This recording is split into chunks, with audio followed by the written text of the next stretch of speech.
Assalamualaikum, selamat malam. Waalaikumsalam Bu, selamat malam. Ini benar ya dengan Yeri Susanti? Benar Bu, saya Yeri yang sudah membuat janji dengan Ibu kemarin malam.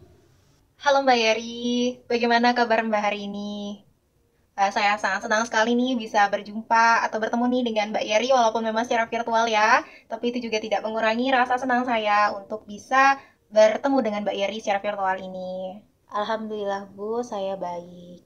Semoga Ibu juga selalu diberikan kesehatan ya Bu. Alhamdulillah kalau kondisi Mbak saat ini dalam keadaan baik. Semoga selalu diberikan kesehatan ya Mbak, dan Mbak Yeri juga selalu menjaga kesehatan dimanapun Mbak Yeri berada dan pada musim apapun itu. Semoga Ibu juga selalu diberikan kesehatan. Amin, amin, ya robbal alamin. Terima kasih atas doanya dan semoga juga nih Mbak Yeri selalu diberikan kesehatan ya. Oh iya, saya mau bertanya nih terlebih dahulu pada Mbak Yeri. Ini pertemuan pertama ya dengan saya? Iya, Bu. Wah, kalau begitu pasti belum mengenal saya ya? Nah, alangkah lebih baiknya agar kita bisa saling mengenal dan bisa saling mengakrabkan diri, saya akan memperkenalkan diri terlebih dahulu. Perkenalkan ya Mbak, nama saya Dia Alia Aura Amani. Mbak bisa memanggil saya dengan sebutan Ibu Dia. Namun, kalau Mbak Yeri ini kurang berkenan atau merasa canggung mungkin atau kurang nyaman saat memanggil saya Ibu, nah, Mbak Yeri ini bisa memanggil saya dengan sebutan Kak Dia. Senyamannya Mbak Yeri mau memanggil apa? Tuh. Iya Bu, sepertinya saya cukup memanggil Ibu dengan sebutan Ibu Dia. Saya juga tidak sungkan untuk memanggil Ibu dengan sebutan Ibu Dia. Oh boleh sekali, apapun itu Mbak, senyamannya Mbak mau memanggil saya apa? Iya Bu, baik, sesuai dengan perjanjian kita kemarin ya Mbak, bahwa hari ini kita akan melakukan konseling, tepatnya pada malam ini ya Mbak. Iya Bu. Oke, sebelumnya apakah Mbak Yeri pernah melakukan konseling? Belum pernah Bu, baru kali ini saya melakukan konseling. Apakah Mbak Yeri pernah mendengar atau sudah mengetahui nih apa itu konseling? Seperti proses pemecahan masalah dan mungkin seperti diskusi ya Bu, untuk bertukar pandangan mungkin? Maknanya bisa dikatakan seperti itu ya. Namun lebih jelasnya lagi bahwa konseling ini merupakan suatu proses pemberian bantuan yang dilakukan oleh seorang konselor. Nah, di mana konselornya ini adalah saya kepada seorang konseli, yakni konseling di sini adalah Mbak Yeri untuk membantu Mbak Yeri dalam memecahkan masalah yang dialami dan untuk mencapai kesejahteraan hidup. Nah, di dalam konseling itu sendiri Mbak, terdapat beberapa asas, yakni ada asas kerahasiaan, di mana saya diharuskan untuk menjaga kerahasiaan segala hal dari Mbak Yeri, baik itu dari data pribadi Mbak Yeri maupun hal-hal yang sudah diceritakan Mbak Yeri kepada saya. Dan jika saya ingin menggunakan data tersebut untuk kepentingan konseling lainnya, maka saya perlu untuk meminta persetujuan dan perizinan terlebih dahulu kepada Mbak Yeri. Lalu selanjutnya ada asas kesukarelaan. Nah, di dalam asas ini saya harapkan dalam proses konseling, Mbak ini benar-benar sukarela untuk melakukan konselingnya, tanpa ada unsur terpaksa ataupun keraguan-raguan dalam melakukan konseling. Lalu selanjutnya ada asas keterbukaan. Nah, di mana asas ini berlaku bukan hanya untuk Mbak sebagai konseling, melainkan juga berlaku untuk saya sebagai konselor. Dalam artian adalah Mbak Yeri ini terbuka terkait apa yang dialami oleh Mbak Yeri, lalu apa yang diceritakan oleh Mbak Yeri ini adalah hal yang memang benar-benar dirasakan oleh Mbak Yeri, seperti itu. Dan keterbukaan untuk saya sebagai konselor adalah saya terbuka untuk menerima segala hal yang Mbak Yeri alami dan yang Mbak Yeri ceritakan kepada saya. Dan yang terakhir itu ada asas kekinian. Nah, di mana asas ini mengharuskan Mbak Yeri untuk menceritakan hal yang dialaminya itu memang hal yang dirasakan saat ini, bukan hal-hal yang dirasakan oleh Mbak Yeri di masa lampau. Seperti itu. Dapat dipahami ya, Mbak Yeri? Paham, Bu.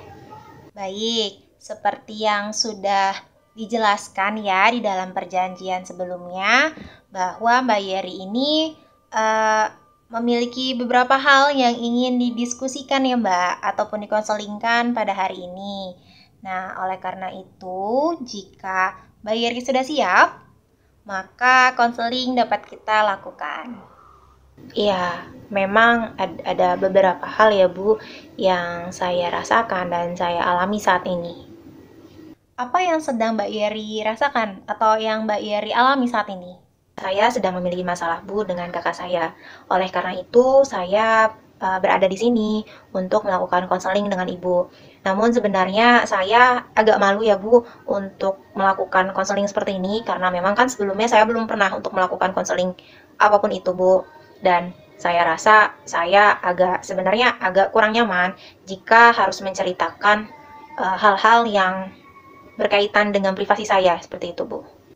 Oke, jadi Mbak Yeri ini merasa kurang nyaman ya jika harus menceritakan hal yang dialami Mbak Yeri kepada orang yang baru ditemui. Ya Bu, tapi saya juga sebenarnya kesulitan Bu jika harus menyelesaikan masalah ini sendirian. Namun jika boleh memilih, saya tidak ingin untuk berbagi apa yang saya alami saat ini kepada orang yang baru saya kenal. Tetapi saya juga berpikir Bu bahwa jika saya hanya berkutik atau selalu untuk memecahkan atau menyelesaikan masalah saya sendiri ini, itu akan menyulitkan diri saya sendiri gitu Bu. Dan untuk hal ini saya membutuhkan pandangan dan masukan dari orang lain. Saya memahami sekali bagaimana perasaan Mbak Yeri. Memang di awal itu ya, kita akan merasa kurang nyaman ya Mbak saat kita harus menceritakan apa yang kita alami kepada orang yang baru temu atau orang asing, terutama untuk hal-hal yang memang bersifat pribadi seperti itu. Dan saya juga tidak bisa memprediksi bagaimana perasaan Mbak Yeri setelah ini. Maka dari itu, konseling kita hari ini akan dilakukan secara perlahan-lahan ya Mbak, agar Mbak Yeri juga merasa lebih nyaman, lalu lebih mulai terbuka dan mau menceritakan apa yang dialami saat ini. Dan semoga dengan seiringnya waktu, Mbak Yeri benar-benar bisa merasa nyaman dalam melakukan konseling dan juga terbuka untuk konseling. Iya Bu, saya setuju untuk itu. Ya, kita lihat saja ya Mbak, bagaimana proses konseling berlangsung nantinya. Dan seperti yang tadi sudah saya katakan bahwa proses konseling ini kita lakukan secara perlahan-lahan ya Mbak, agar Mbak juga terbiasa dalam kondisi konseling dan merasa nyaman untuk melakukan konseling. Iya Bu. Oke, agar saya bisa lebih memahami bagaimana kondisi saat ini yang Mbak Yeri alami, alangkah lebih baiknya untuk Mbak Yeri menceritakan terlebih dahulu apa yang dialami saat ini. Sebenarnya saya tidak tahu harus menceritakan ini dari mana ya Bu. Namun di sini saya akan menceritakan dimulai dari saya ini adalah seorang adik dari dua bersaudara, di mana saya memiliki satu kakak perempuan yang memiliki rentang usia tidak jauh berbeda dari usia saya saat ini, yaitu kami terpaut sekitar 2,5 tahun Bu. Nah dari terpautnya usia yang sangat dekat, saya rasa hal tersebut yang menjadi penyebab antara saya dengan kakak saya ini sering bertengkar Bu. Saya sadari, saya sangat menyadarinya bahwa memang di dalam suatu hubungan kakak adik utamanya ya Bu, pastinya ada masa di mana memang mereka akan bertengkar. Namun yang membedakan dengan kondisi saat ini, kondisi yang saya alami saat ini adalah pertengkaran antara saya dengan kakak saya ini bukanlah pertengkaran kecil seperti itu Bu. Kami sudah intens melakukan pertengkaran tersebut, bahkan bisa dikatakan hampir setiap hari. Dan sebenarnya pertengkaran tersebut terjadi karena hal-hal sepele Bu. Namun dari hal-hal sepele itu menjadilah suatu pertengkaran yang besar seperti itu Bu. Pertengkaran kami memang bukan dilakukan secara fisik. Namun dari pertengkaran itu sangat menusuk perasaan saya Bu. Karena di setiap pertengkaran antara saya dengan kakak saya tersebut, kakak saya melontarkan beberapa kata, bahkan banyak kalimat menurut saya yang itu sangat menyakiti saya Bu. Itu benar-benar sangat terbendak di dalam pikiran saya, dan kalau saya selalu mengingat kejadian pertengkaran tersebut itu sangat menyakiti saya gitu Bu. Dan saya sebenarnya juga bingung bagaimana perasaan saya gitu. Saya kesal, saya ingin marah, saya juga ingin membenci gitu loh Bu, membenci kakak saya. Namun jika saya mulai ada timbul rasa ingin membenci, saya tuh selalu mengingat bahwa itu adalah kakak saya, itu adalah kakak satu-satunya yang saya punya, dan itu adalah saudara yang saya punya, seperti itu Bu. Bukankah seharusnya seorang saudara itu harus bisa menyayangi dan menjaga saudara lainnya, seperti itu Bu. Walaupun memang di sini posisinya saya adalah seorang adik, tapi saya merasa bahwa yang menjaga itu tidak haruslah seorang kakak, melainkan juga seorang adik, seperti itu Bu. Jadi dari hubungan itu kita harus saling menjaga Bu. Namun dari kondisi saat ini dan apa yang saya rasakan saat ini, saya sulit Bu untuk bisa benar-benar menyayangi kakak saya seperti itu.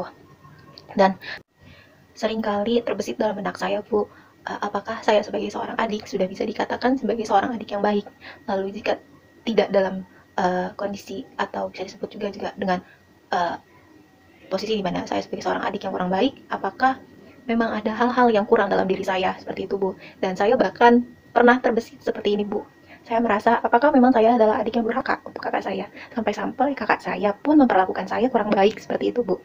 Bahkan dirinya berani untuk mengatakan atau melontarkan kata-kata yang menyakiti hati saya, seperti itu Bu. Dan bahkan saya sering berpikir, apakah adik-adik di luar sana itu memang sudah baik, dan apakah saya ini tidak dikatakan sebagai seorang adik yang baik gitu Bu. Dan jika dibandingkan dengan adik-adik teman kakak-kakak saya, apakah memang saya bukan seorang adik yang baik, seperti itu Bu. Hal-hal tersebut yang sering terpikirkan oleh saya, dan ketika saya melihat kakak saya, seringkali terbenak Bu pertanyaan-pertanyaan tersebut, dan saya selalu mengingat bagaimana perlakuan kakak saya kepada saya, seperti itu Bu. Saya juga bingung bagaimana harus menyikapi dari apa yang saya rasakan ini Bu, dan saya merasa saya juga sudah tidak tahan dengan ini. Dan saya pernah mengatakan kepada kakak saya mengenai apa yang saya rasakan ini kan Bu. Saya mengatakan bahwa saya sudah tidak kuat jika harus selalu mendengar kata-kata yang menyakitkan. Salah satunya adalah saya dikatakan tidak punya otak Bu. Nah, dari perkataan itu saya berpikir kalau memang saya tidak memiliki otak, bagaimana saya bisa mendapatkan nilai yang bagus selama ini. Dan berarti saya tidak bisa untuk mengajarkan ilmu yang saya dapatkan kepada adik-adik sepupu saya. Berarti kan hal tersebut membuktikan bahwa saya memang mempunyai otak Bu, bukan tidak mempunyai otak. Tapi kakak saya selalu mengatakan tersebut, dan itu sangat menyakiti saya Bu. Dari hal tersebut yang membuat saya tidak tahan Bu dengan ini semua. Saya merasa terganggu untuk aktivitas saya, dan karena kami tinggal satu rumah, bahkan satu kamar, saya tuh merasa sangat sangat tidak tahan Bu jika saya tiba-tiba mengingat perlakuan dari kakak saya tersebut kepada saya, dan saya sudah tidak tahan lagi, seperti itu Bu. Dan jika saya benar-benar tidak tahan untuk merasakan hal-hal tersebut, pada akhirnya saya menangis Bu. Tapi menangisnya saya itu memang bukan di kamar ataupun di luar ruangan kamar Bu, melainkan saya menangis sendirian di kamar mandi. Dan itu benar-benar saya lakukan sudah banyak sekali. Pokoknya saya sudah banyak sekali menangis di kamar mandi sendirian untuk mengeluarkan apa yang saya tahan emosinya, seperti itu Bu. Baik, saya memahami bagaimana yang dirasakan oleh Mbak Yeri ini. Memang ya Mbak, sangat menyakitkan, bahkan sangat membuat kita sedih saat orang yang kita sayang ternyata malah menyakiti kita, seperti itu. Menyakitinya bukan dalam hal menyakiti fisik ya Mbak, tapi melainkan yang seperti Mbak tadi ceritakan, menyakitinya menggunakan kata-kata. Itu memang sangat membuat kita sedih dan akan merasa sakit, seperti itu. Iya Bu, itu sangat menyakitkan untuk saya, karena saya pikir tidak akan pernah merasakan posisi tersebut gitu Bu, berada di kondisi tersebut. Namun nyatanya saat ini saya bahkan sudah bisa dikatakan hampir setiap hari Bu untuk merasakan hal tersebut. Itulah yang mengapa sangat mengganggu untuk saya, dan jika saya tidak tahan seperti yang tadi sudah saya katakan, saya hanya akan bisa menangis Bu. Saya tidak akan bisa marah di depan kakak saya, tidak bisa menyalurkan bagaimana emosi saya, dan saya benar-benar tertahan seperti itu Bu. Dan pada akhirnya saya memilih untuk menangis di dalam kamar mandi sendirian jika saya benar-benar sudah tidak tahan dan harus benar-benar menangis. Mbak Yeri sudah hebat sampai detik ini. Mbak Yeri sudah hebat mampu mengelola emosinya di depan sang kakak. Mbak Yeri juga sudah hebat tidak memperlihatkan bagaimana Mbak Yeri marah di depan kakaknya. Tidak masalah ya Mbak jika Mbak menangis. Itu adalah suatu hal yang wajar dalam mengungkapkan suatu emosi yang dirasakan. Dan jika dengan menangis itu dapat membuat hati Mbak Yeri tenang, lalu dapat menyalurkan emosi Mbak yang tertahan, itu sangat diperbolehkan kok Mbak. Menangis itu bukan berarti Mbak Yeri ini lemah, melainkan dengan emosi juga Mbak Yeri dapat terbantu untuk emosi yang tertahan itu pada akhirnya tersalurkan. Tapi saya takut Bu, kalau harus sampai menangis terus. Mungkin bisa lebih dijelaskan lebih lanjut ya Mbak, maksud dari takut yang Mbak rasakan ini seperti apa? Saya takut Bu kalau saya terus menangis, apalagi saat dirinya tahu ya Bu bahwa saya menangis itu akan membuat kakak saya lebih menyakiti saya Bu dengan kata-katanya, dan bahkan mengajak saya untuk bertengkar lagi. Dan saya sudah tidak tahan untuk itu Bu. Saya sudah tidak mau terus-menerus merasakan hal tersebut. Dan itu benar-benar sangat membuat hati saya ini sangat sakit Bu dengan ungkapan kata-katanya yang menyakitkan, yang pedas, seperti itu Bu. Baik, saya mengerti apa yang dirasakan oleh Mbak Yeri. Namun dari rasa takut Mbak Yeri ini, apakah sudah dicoba untuk diungkapkan kepada sang kakak? Saya hanya pernah mencoba untuk mengatakan pada kakak saya, seperti tadi saya sudah jelaskan ya Bu di awal, untuk tidak mengatakan lagi bahwa saya tidak punya otak. Namun untuk terkait rasa takut saya dalam hal menangis ini memang belum pernah saya katakan kepada kakak saya, karena yang tadi saya bilang bahwa saya takut jika saya mengatakannya, kakak saya tidak akan menerimanya dengan baik, seperti itu, Bu. Baik, kalau begitu apakah Mbak Yeri mau mencoba untuk mengungkapkan apa yang menjadi keresahan atau ketakutan yang Mbak Yeri rasakan saat ini kepada kakaknya Mbak Yeri? Namun, untuk mencoba mengungkapkan apa yang dirasakan oleh Mbak Yeri saat ini, itu tidak perlu langsung nih Mbak, saat Mbak Yeri sudah keluar dari ruang. Apa perlu Bu saya mencobanya? Itu saya kembalikan lagi kepada Mbak Yeri, apakah mau mencoba atau tidak. Namun, saran saya, lebih baik Mbak Yeri mencoba untuk mengutarakannya. Nah, untuk pengutaraan apa yang dirasakan oleh Mbak Yeri ini terkait rasa takutnya tersebut, Mbak Yeri bisa melakukannya seperti yang tadi sudah saya jelaskan sebelumnya ya Mbak, dengan melakukan pendekatan terlebih dahulu kepada sang kakak. Dan untuk pelaksanaannya tidak harus setelah Mbak Yeri keluar dari Zoom ini, tapi karena Mbak Yeri kan yang lebih mengenal bagaimana kondisi sang kakak. Nah, di situ bisa disesuaikan juga dengan kondisi dari Mbak Yeri sendiri. Jangan sampai nanti saat Mbak Yeri ingin mencoba, namun malah membuat Mbak Yeri dan sang kakak malah jadi bertengkar seperti itu. Jadi bisa Mbak Yeri sesuaikan saja bagaimana kondisi dan situasi yang memungkinkan untuk Mbak Yeri mengutarakan rasa takutnya tersebut. Kalau begitu akan saya coba nanti ketika bertemu dengan kakak saya dan akan saya sesuaikan dengan kondisi dan situasi yang memungkinkan untuk saya mengutarakan apa yang menjadi rasa takut saya saat ini. Dan saya harap semoga kakak saya dapat menanggapi dan menerima apa yang saya rasakan saat ini dengan baik ya Bu.